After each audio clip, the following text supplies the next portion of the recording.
Hello everyone, welcome to another Exchange 2019 video. My name's Ed, and in this example or this video we're going to show you how to move your transport database with PowerShell to another drive. Now, as this is my Azure Lab, I have a temporary drive which obviously not best practice to move to, but for this example, to show you how to move it, I'm going to move it there and then I'll just move it back afterwards.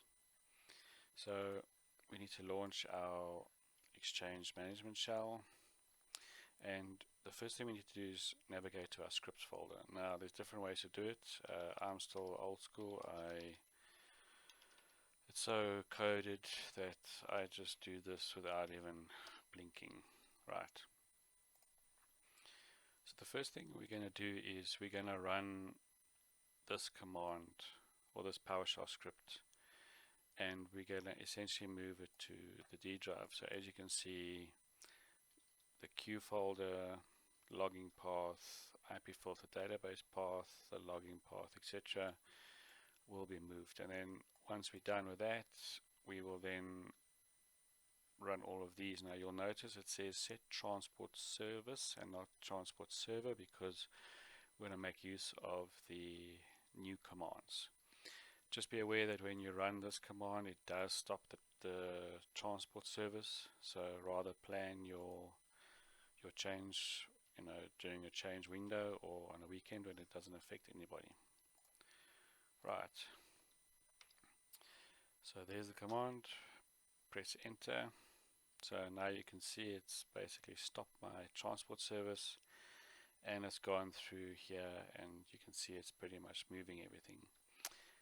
It's now waiting to start. So if we had to go to the D drive data, there you can already see that it's already moved it. Now obviously this is a small file that's not doing much. The server is just a lab, but in the production environment this might take a little bit longer to move, but it doesn't take that long.